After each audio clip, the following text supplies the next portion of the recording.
안 되는데? 네, 차별이라기보다는 이제 새로운 어떤 사업 같은 거를 계속 이렇게 발굴했을 때 이제 한계 있는 제한된 그 예산을 아무래도 그 모든 그 새로운 사업에 다 배정하기가 어렵다 보니까 기획예산처도 이 점을 좀 감안을 해가지고요. 적극적으로 판단하는 게 좋겠어요. 네. 나 저 법제처장의 말씀이 약간은 납득이 안 되거든요. 이제 아무래도 국회 단계에서 예산을 심의하다 보면 국회에서. 법률적 근거를 어디에 두고 있느냐 이걸 늘 이제 기준으로 삼지 않습니까? 네. 그래서 뭐 예산 법률주의 이야기가 나오는 것인데 아마 그런 부분을 염두에 두고 한 얘기인 것 같습니다.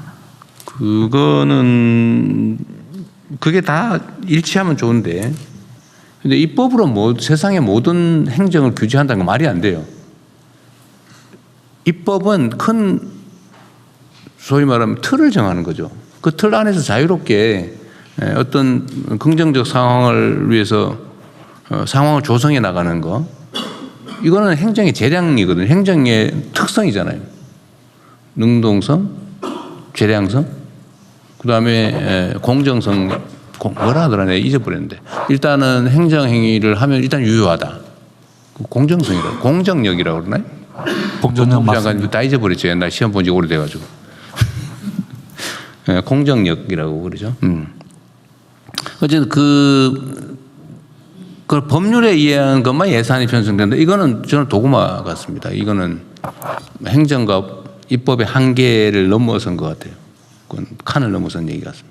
그럼 점검 한번 해보시죠. 알겠습니다. 아무래도 이제 국민 삶 전반에 지대한 영향을 미치거나 또 장기적이고 구조적으로 예를 들어서 예산이 수반되거나 뭐 이런 부분들에 대해서는 아마 이제 법률에 좀 더 규정을 해야 안정성을 꾀하는 측면이 있을 거고요. 말씀하신 것처럼 그렇지 않고 이게 시행령이나 시행규칙 또는 불령 등을 통해서 또 방침을 통해서 할 수 있는 부분도 분명히 있을 겁니다. 그런 것을 잘 구분토록 해보겠습니다. 네. 근데 국회 입장에서는 예산 심사 과정에서 야, 우리가 입법부에서 하라고 한 거 명시적으로 해도 된다고 한 거 아닌 일을 왜 해? 라고 할 수는 있겠죠. 뭐, 그 예산 심사권의 범위에 들어가니까. 그러나 원론적으로 입법으로 명확하게 하지 않는 것은 예산을 통해서 집행할 수 없다고 하는 건 아닌 것 같아요. 이게 너무 행정이 경직되고 있어요. 나는 이런 것들이 결국은 불행하게도 사법국가화의 한 경향이라고 봅니다. 결국은 다 법률에 벗어나지 않으면 정당한 목적을 위한 행위는 해도 된다. 이게 행정의 대원칙인데 법에 없는 거 하면은 직권남용 뭐 이런 걸로 수사하고 감사하고 이러니까 무서워가지고 다 안 한 거예요. 행정의 적극성이 다 사라져 버렸습니다. 이게 정말로 위험하거든요. 우리가 적극 행정을 권장한다고 무슨 온갖 가지 조치를 한다고는 하면서도 사실은 명시적으로 법에 정해져 있거나 아니면 과거부터 해오던 일이거나 누가 시킨 거 아니면 절대 안 한다. 나중에 자기가 피해를 볼 수가 있으니까요. 이걸 고치지 않으면 우리가 추격은 가능한데 선도가 불가능합니다. 사례가 없는 거 안 해버리면 다른 사람이 한 거 따라가는 거잖아요. 다른 나라에 사례가 있어? 이렇게 묻잖아요, 우리가. 왜 그걸 묻습니까? 그게 정당해? 바람직해? 효율적이야? 라고 물어야지. 누가 했어? 해서 뭐 실패 안 했어? 이렇게 하면 1등 못 하잖아요. 우리 총리님 너무 잘하실 것 같아요. 네, 그 사례가 있는 일을 하면 1등을 할 수는 없습니다. 그러니까 1등을 따라가는 거죠. 일들을 해야 1등을 할 수 있습니다. 그러니까 우리 대한민국도 사실은 전 세계가 이제는 따라오는 추격자로 보는 게 아니고 대한민국은 뭘 하지? 이렇게 보는 상황이 돼 간다고요. 그러니까 우리가 언제나 사례가 없는 거를 새롭게 우리 구상해서 나가야 되는데 이건 입법이 할 수 있는 게 아니고 결국 행정이 하는 거예요. 좀 더 능동적으로 각 부처가 좀 해주면 좋겠습니다. 그래야 우리가 1등 국가가 됩니다. 네. 2등 국가가 되면 안 되죠. 맞는 말씀이고요. 미국의 경우는 요즘 좀 지나쳐서 문제지만은 행정특권, 즉 Executive Privilege라는 이름으로 의회 아닌 이 행정부에서 집행하는 것들이 많이 있습니다. 그렇죠. 거기는 뭐 불문법 국가라서 더 그렇죠. 근데 입법 우리가 한계에 좀 안 갇히면 좋겠어요. 그래야 우리가 모범이 될 수가 있습니다. 말이 너무 길었네요. 네, 다음 진행하십시오. 네. 다른 의견이 없으시면은 해당 보고는 원안대로 접수하고요. 중기부 안에 보고가 있습니다. 중기부 마지막 중기부 장관. 네. 중기부 장관으로 드리는 보고 마지막일 것 같습니다. 그 경제적 약자의 협상력 강화를 위해서 제도 개선 TF를 만들고 함께 그 안을 만들어주신 공정거래위원회에 먼저 감사드리고요. 이 방안을 토대로 해서 중소기업 협동조합에 대한 협의 요청권 부여 방안에 대해서 말씀드리겠습니다. 그 경제적 위치에서 불리한 위치에 있는 중소기업들을 위해서 중소기업들의 결사체인 중소기업 협동조합을 통해 협상력을 높이는 방안을 에 대한 의견들이 꾸준히 있었습니다. 지난 12월 중소벤처기업부 업무 보고에서 대통령께서도 힘의 그 불균형을 해소해야 한다는 점을 강조하셨고요. 여기에 중기 협동조합에 협의 요청권을 부여하는 방안을 우리 정부 국정과제로 추진하고 있습니다. 이를 위해서 중기부, 공정위 등 관계부처가 경제적 약자의 협상력 강화를 위한 제도 개선 TF를 통해서 단체 협상 행위에 대해 담합 적용을 배제하는 방안을 마련했습니다. 중소벤처기업부는 중소기업 협동조합법을 개정해서 중소기업이 대기업 등과 단체적 계약 체결할 때 거래 조건에 대해서 협의를 요청할 권리, 즉 협의 요청권 부여를 추진하겠습니다. 그리고 대기업 등 거래 상대방이 협의 요청에 반드시 응하도록 의무화하고 만일 협의 요청에 응하지 않을 경우에 대해서는 협동조합은 중기부에 조정 신청을 해서 협의 요청이 실제 협상으로 이어지도록 보완할 예정입니다. 공정위와 함께 마련한 담합 배제 방안을 통해서 이러한 협의 요청 관련 행위들은 담합 예외가 적용될 것이고 중소기업의 협상력 강화와 공정거래 질서가 조화를 이루도록 제도를 마련하겠습니다. 이미 국회에서 발의된 개정안이 있습니다. 이를 중심으로 해서 협의 요청권 부여를 위한 중소기업 협동조합법 개정을 추진하겠습니다. 이상으로 보고 마치겠습니다. 네. 예, 대통령님, 노동부 장관입니다. 네. 지금 한참 최저임금 심의가 진행 중입니다. 매년 최저임금 인상을 둘러싸고 저임금 노동자와 소상공인, 영세 소상공인들 간의 제로섬 게임, 즉 일부 언론에서 을들의 전쟁이라고 이야기하고 있는데 이 제도는 을들의 전쟁을 을들의 연대로 바꿀 수 있는 단초를 마련할 것으로 기대됩니다. 이것은 실질적인 경제민주화라고 저는 생각합니다. 저임금 노동자는 시장으로 나오면 소비자이고 이 소상공인은 비임금 노동자입니다. 우리 경제가 직면하고 있는 양극화, 특히 내수 부진은 동네 상권 붕괴를 막기 위해서는 지역화폐 등 여러 가지 조치도 필요하지만 근본적으로는 저임금 노동자들의 소비 여력을 올려줘야 되는데 이것은 자영업자의 비용으로 직결됩니다. 결국 이 문제를 풀기 위해서는 을들이 함께 연대해서 이들의 최종 이득을 보는 상대와 같이 협상할 수 있다면 만약 그를 통해서 저임금 노동자와 소상공인이 제로섬 죽고 살기로 이렇게 부딪히지 않는 단초가 마련된다면 그것이야말로 우리 경제가 직면하고 있는 불평등을 완화할 수 있는 아주 중요한 조치라고 저희들은 생각합니다. 나아가서 이번 공정위에서 그동안 화물연대, 건폭몰이 이런 걸 통해 가지고 노동자 활동을 마치 공정거래법으로 처벌하는 관행들이 없어진다면 어쩌면 이를 통해서 희생됐던 많은 분들에 대한 조그마한 위로가 되실 수 있지 않나 생각하고 우리 노동부는 적극적으로 이 법 제정에 함께 하겠습니다. 이상입니다.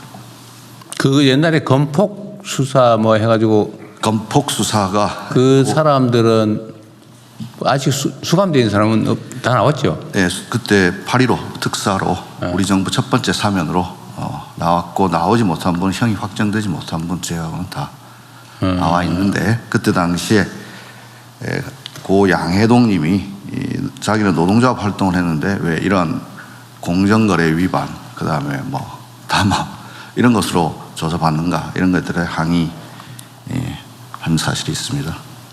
그 얘기가 나와서 그런데 제가 그래도 노동법을 나름 연구했던 사람인데 노동쟁의라고 하는 게 기본적으로 단체 행동권이라고 하는 게 네. 속된 말로 나쁘게 표현하면 때를 지어서 무리의 힘으로 위력으로 자신들의 주장을 관철해서 뭔가 경제적 이익을 추가로 획득하는 거잖아요. 그렇습니다. 이 옛날에는 이게 소요죄, 그다음에 반란죄 이런 걸로 처벌했단 말이에요. 노동법이 생기기 전에. 사회법 원리에 따르면 네. 사회법이 제정되기 전에는 그렇게. 그다 교수형, 총사령하고 그랬잖아요. 근데 그 후에 이제 노동조합법이 관계법이 생겨나면서 이제 단결 교섭 행동권이 생겼는데 이거를 건설 노동자들이 왜 때를 지어가지고 저 건업주한테 압박을 해가지고 왜 추가로 돈을 받아냈냐? 이 공갈 뭐 이런 걸로 좀 처벌했잖아요. 그렇습니다. 근데 다 난 그게 어떻게 난 법원에서 유죄가 나는지 이해가 안 되는. 그래서 그런 것들은 다 법원에서 임금이라고 다 판정을 받았으면. 그러니까 무슨 뭐라더라 무슨 비? 예, 그게 뭐 있어요. 저기간에 뭐 관리비 비슷한. 네, 그런데 그걸 받는 걸 다 처벌을 했는데 그거는 임금이라고 하면서도 단체 행동을 통해서 임금을 더 받거나 요구를 한 건데 그거를 폭력행위로 처벌했잖아요. 그렇습니다. 원시 국가로 되돌아갔던 거죠. 어쨌든 잘 정리되고 앞으로는 그런 일 없게 해야죠. 네, 그래서 이번 이 법이 제정되면은 그동안 그러한 그야말로 불공정한 관행들은 없어질 것으로 기대되고 노동조합 활동에 있어서도 그리고 더 나아가서 노동 3권을 보장하는 이유는 결국 국민 경제의 건강한 발전을 위한 것이기 때문에 네. 우리 경제가 직면하고 있는 이 불평등을 해소하기 위해서는 을들의 연대가 반드시 필요하다고 생각됩니다. 그렇습니다. 그러니까 경제적 약자들, 사회적 약자들에게 어쨌든 단체로 힘을 모아서 대등한 교섭을 할 수 있게 해주고 이게 이제 합리적 의사결정, 합리적인 자원 배분이 가능하기 위해서 그 사회 발전, 경제 발전을 사실 가능하게 하는 거죠. 근데 그 힘의 균형이 무너지면 독점하고 그다음에 과욕을 부리게 되고 어쨌든 자원이 비효율적으로 사용되면서 그 사회가 발전을 못 한다고요. 그래서 만든 제도인데 그렇습니다. 잘 지키도록 하십시오. 네, 그렇게 하겠습니다. 뭐 마침 청와대 수석도 같은 조직 출신 아닙니까? 잘 모시도록 하겠습니다. 네. 네, 그러면은 원안대로 접수하고 넘어가겠습니다. 사회연대 경제발전 종합계획을 행안부 장관님 보고해 주십시오. 네, 사회연대 경제발전 종합계획을 보고 드리겠습니다. 사회연대 경제가 지역 문제 해결과 공공서비스 공급의 핵심 주체로 성장할 수 있도록 20개 관계부처와 함께 146개의 과제를 담은 종합계획을 마련했습니다. 내일 민선국이 지방자치정부의 출범을 앞두고 이 계획을 보고드리게 돼서 대단히 의미 있다 생각을 합니다. 왜냐하면 정책은 중앙정부에서 만들지만 실제로 사회연대 경제 종합계획이 실행되는 것은 지방 정부와 함께 이루어질 수 있기 때문입니다. 그러면 분야별로 주요 추진 과제를 보고 드리겠습니다. 먼저 공공판로와 성장을 지원하겠습니다. 공공서비스 위탁 시 우대 근거를 마련하고 돌봄, 환경 등 적합사무를 발굴, 또 우수 모델 확산을 추진하겠습니다. 전수조사 결과 17,000건의 위탁사무 중에 약 5%를 이 사회연대 경제 기업에 위탁하고 있습니다. 보건복지 분야가 53%로 가장 비중이 높았습니다. 이를 토대로 위탁 우대 방식과 선도 사례를 담은 안내 지침을 지방정부에 배포하고 평가와 재정 인센티브로 확산을 유도하겠습니다. 또한 공공구매 확대를 위해 의무 구매 제도를 도입하고 입찰 보증금 면제 대상을 확대하는 한편 경영 컨설팅, 사업화 자금, R&D 등 기업 성장을 지원하겠습니다. 다음 페이지입니다. 돌봄, 주거, 에너지, 농어촌 등 생활과 밀접한 4대 분야에서도 선도 모델을 만들겠습니다. 먼저 지역 중심 통합 돌봄을 뒷받침하기 위해 통합 지원 협의체 등 지역 내 통합 돌봄 거버넌스에 사회연대 경제 조직이 참여하도록 하고 종합 서비스를 제공하는 컨소시엄 모델도 개발 제공하겠습니다. 또한 사회주택 공급을 확대하는 데도 기여하겠습니다. 사회연대경제 조직이 위탁 운영하는 특화 임대주택 공급을 확대하고 남양주 별내의 위스테이와 같은 공공지원 민간임대 사업의 신규 공모를 추진하겠습니다. 또한 햇빛 소득 마을을 연 700개 이상 차질 없이 조성하고 농어촌 지역에는 농촌형 조직 500개소 이상 육성을 통해 지역의 부족한 서비스를 보완하겠습니다. 다음입니다. 청년 사회연대 경제 리더 양성에도 힘쓰겠습니다. 일경험 프로그램과 현장 경험 연계 교육 등을 통해 사회연대 경제 직업 경로를 마련하고 청년 마을, 청년 기업 지원도, 청년 마을 기업 지원도 확대하겠습니다. 다음으로 사회연대 금융 생태계 조성에도 힘쓰겠습니다. 기금 조성과 투융자 사업을 지원하는 전담 기관과 중개 기관을 지정하여 운영하는 한편 임팩트 펀드 조성과 대출 규모 확대를 통해 금융 접근성을 높여 나가겠습니다. 끝으로 제도적 기반을 마련하겠습니다. 지난 4월 법사위를 통과해 본회의에 계류 중인 사회연대경제기본법의 조속한 제정을 통해 통합 추진 체계를 확립하고 지방세와 국공유재산 사용료를 감면하여 기업 성장 환경을 조성하는 데 노력하겠다는 말씀 드립니다. 이 계획을 수립하는데 20개 부처에서 적극적으로 협조해 주신 데 대해서 감사의 말씀을 드리고요. 이 차질 없는 실행을 통해서 이 유의미한 성과를 조기에 창출할 수 있도록 관계 부처와 함께 최선을 다하겠다는 말씀을 드립니다. 감사합니다. 네, 아주 세밀하게 준비를 잘하셨습니다.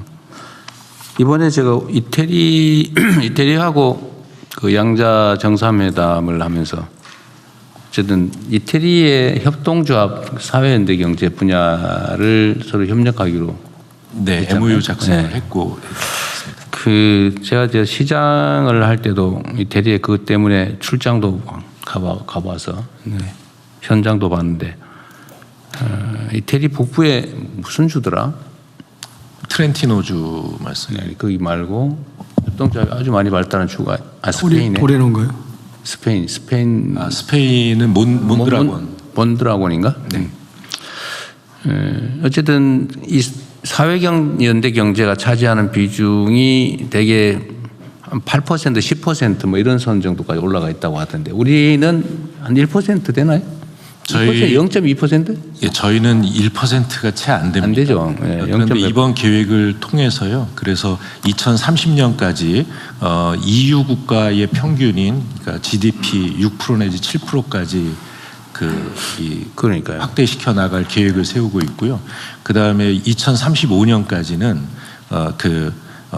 EU 내에서 사회연대 경제의 선진국이라고 하는 이탈리아나 스페인, 프랑스와 같이 GDP의 10% 규모까지 이 사회연대 경제 규모를 확대할 계획을 가지고 그러니까 이게 그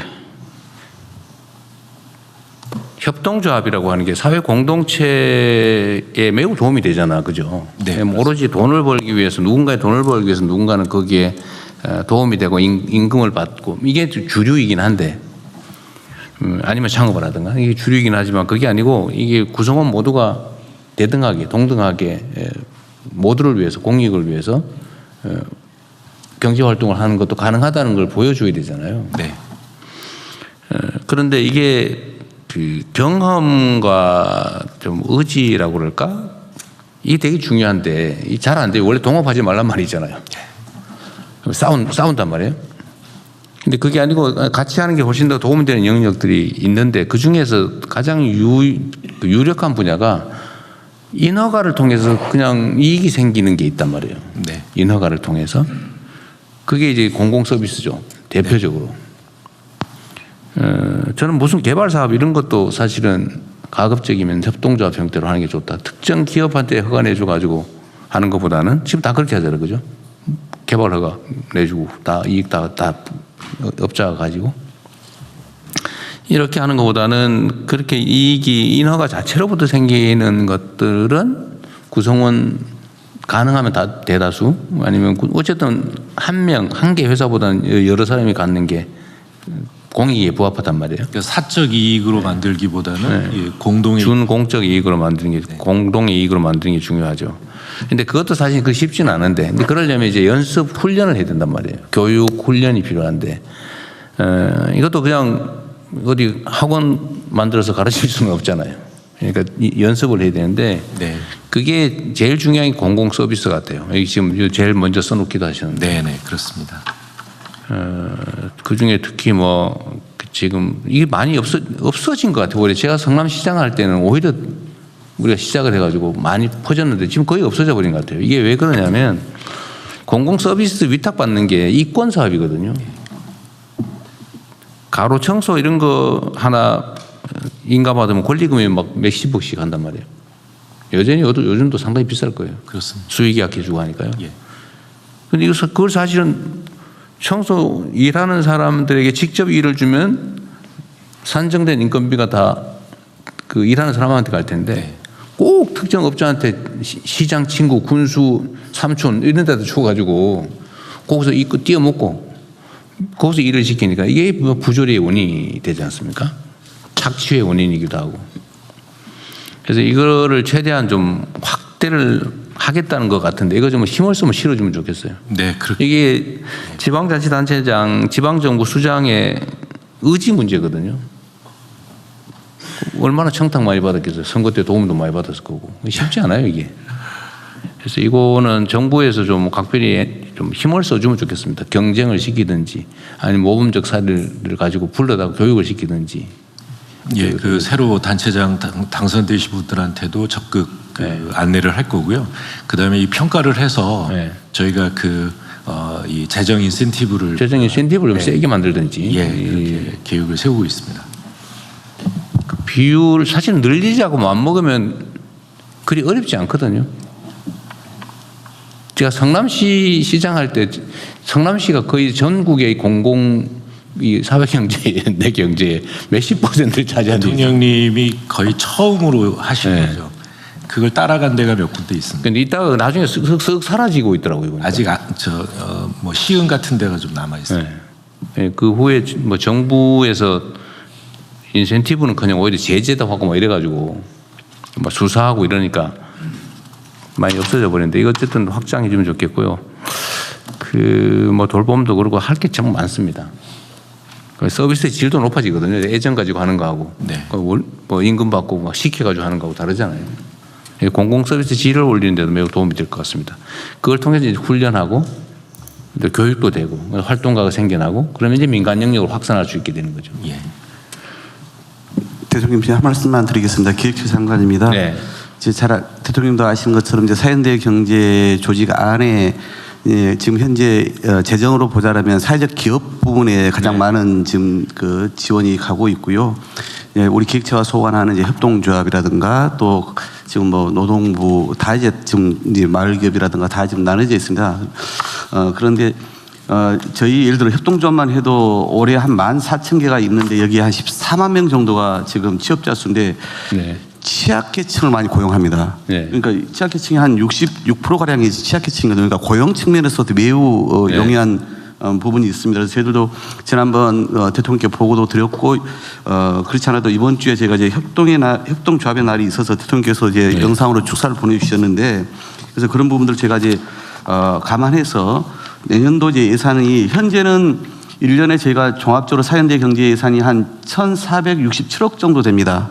그런데 이 부분을 전반적으로 저희들도 사회연대 경제 조직 활성화를 위해서 그래서 좀 적극적으로 각 부처하고 좀 협의해서 내년도 예산에 반영하기 위해서 좀 준비를 하고 있다는 말씀을 드리겠습니다. 네, 어쨌든 그것도 많이 늘려주시고요. 약간 관련성이 있어서 말씀드리는데 그래서 제가 전에 무슨 강남 어딘가에 그 생활 폐기물 그 월급 임금 띄어먹었다고 그래서 전수조사한 일이 있었잖아요. 네, 그렇습니다. 근데 그때 제가 그 지시를 하면서 까먹은 게 있는데 생활 폐기물 조사를 하라니까 생활 폐기물만 조사를 하고 가로 청소 조사를 안 했더라고요. 그래서 가로 청소 부분도 조사를 하라고 지시를 했는데 혹시 그 받으셨어요? 조사 다 마쳤습니다. 다 마치셨어요? 그건 좀 어땠어요? 제가 지금 오후에 보고를 받고 오늘 오후에 받겠어요. 그럼 나중에 얘기해 주시고요. 마쳤다는 것까지만. 어쨌든 이게 꽤 있을 겁니다. 그것도 중간 띄어먹은 게 띄어먹을 수밖에 없어요. 띄어먹으라고 원래 하는 거거든 그게. 어쨌든 그런 일 안 생기게 좀 하셨으면 좋겠습니다. 그게 왜 특정인이 중간에서 띄어먹습니까? 뭐 한 게 있다고? 그 보면 너무 황당해. 아니 대한민국이 문명 국가잖아요. 공공 서비스를 줬는데 일하는 사람한테 줘야지 왜 중간에 꼭 하나 걸쳐가지고 거기서 띄어먹게 하냐고요. 그래서 그거 잘 챙겨보시기 바랍니다. 네. 어쨌든 이건 대폭 좀 늘리면 좋겠어요. 사회적 경제 영역은. 네. 해당 보고도 원안대로 접수하겠습니다. 이 정부의 정책 홍보 영상 상영 순서입니다. 그런 거 또 있어요 오늘. 금융위원회 영상 소개해 주시죠. 네. 지난주 국정홍보점검회의에서 우수 사례로 선정된 청년 미래적금 홍보 동영상 쇼츠를 소개해 드리겠습니다. 이 아무래도 청년 미래적금 상품이라는 게 주 고객이 청년인 만큼 이 홍보도 정부 부처의 언어가 아니라 청년의 언어로, 그다음에 정부 부처의 방식이 아니라 청년의 방식으로 한번 소통해보자, 이게 출발점이었습니다. 그래서 청년들이 많이 찾는 입시 진로 상담 유튜버들과 또 재테크 또 전문 유튜버들이 있더라고요. 거기 함께 참여해서 자산 형성 관련해서 청년들이 자유롭게 토크하는 그 과정의 정책 내용을 좀 담았습니다. 그래서 본편은 굉장히 깁니다. 20분짜리인데 네? 그래도 20만 회가 조회가 됐고요. 오늘 보실 거는 20분이 아니라 쇼츠로 짧게 한 건데 그건 한 90만 회 조회가 돼서 큰 호응을 얻었습니다. 그다음에 보시면 청년들이 이 필요한 정보를 자기들이 어떻게 좀 그거를 공유하고 소통하는지 아마 그걸 한번 보실 수 있을 것 같습니다. 네. 한번 보시죠. 네. 20만에 하니까 그랬다가 90만에 하니까 이렇게. 네. 청년 미래적금 19세부터 34세까지 한도라고 부를 수 있겠죠. 월 50만 원입니다. 만기는 3년입니다. 그럼 혜택이 뭐냐? 세금을 안 냅니다. 세금 없는 것만 가지고는 살짝 서운하죠? 뭘 줄까요? 뽀찌 떼주는 직관적으로 금융위원회에서 하는 건데 뽀찌를 떼준다는 거 미친 적금 뽀찌 떼줄만 해요. 자, 청년 미래적금이면 뭘 떼주죠? 기여금을 줍니다. 기여금 이 기여금은 최대 12%를 얹어줍니다. 내가 50 넣을 때 한쪽에서 월에 6만 원이 6만 원을 넣어줍니다. 같이 들어간. 오. 미국의 S&P 500의 과거 평균 수익률이 12.2%입니다. 일반 적금을 해가지고 요거랑 똑같은 혜택을 받기 위해서는 한 19% 나와야 돼요. 19% 차이가? 주변에 친구들한테도 얘기하고요. 처음 만난 친구 안녕하세요. 혹시 청미적 국가에서 없어요? 나오신 분 아니죠 오늘? 그만큼 사실은 전문가 분께서 보셨을 때도 굉장히 매력적인 적금 상품이다 이거는. 네, 잘 만들었네요.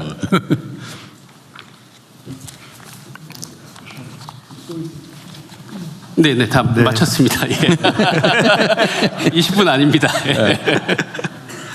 각오를 하고 있는데 짧게. 이번에는 그 국민 여러분 실시간 의견 답변 시간입니다. 우리 국무조정실장님. 예, 국무조정실장입니다. 지난주에서 두 번째 국민소통의 시간입니다. KTV 또 이재명 TV 채널에 많은 시청자분들이 참여해 주셔서 좋은 의견 보내고 계시는데요. 감사합니다. 먼저 모두 말씀 관련입니다. LTA님이 지역 균형 발전은 국가 100년 대계라고 의견을 주셨고, 유저지 M님은 새벽 총리님 고생 많으셨습니다. 감사합니다. 라고 말씀 주셨습니다. 제가 드릴 말씀을 대신한 것 같습니다. 다음으로 중동 전쟁 관련입니다. ZX님이 2부제 탈출 야호라고 의견을 주셨습니다. 많은 분들이 공감하실 것 같습니다. 또 휘발유 가격 관련해서는 NK님이 100원이나 낮아졌다고 하시고, 고양이님은 휘발유 값이 아직 안 내렸다라고 하십니다. 아마 이게 지역별로 차이가 있어서 이런 현상이 생긴 것 같은데 산업부에서 답변을 좀 해주시면 좋을 것 같습니다. 저기 뭐라더라? 착하디 착한? 이제는 그거 없어지는 거예요? 아닙니다. 착하디 착한이 2개가 됐고, 이제 최고 가격제가 월 단위로 하다 보니까 7월 말에 추가 발표가 있을 것 같습니다. 답변 되신 거예요? 예.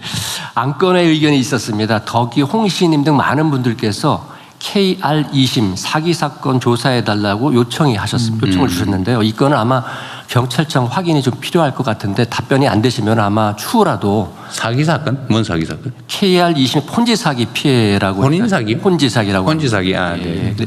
전국에 한 2, 3만 명이 아마 이런 사건에 노출돼가지고 날벼락 맞았다 이런 기사가 있었다고 합니다. 그 경찰청이나 검찰청이 혹시 이거 수사하고 있는지 한번 혹시 아는 거 있으세요?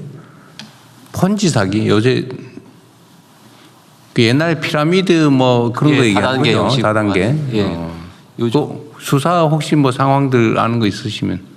예, 그 구체적인 제가 사례는 확인하지 못했는데요. 한번 챙겨 보십시오. 뭐 그런 게 있나 본데. 예.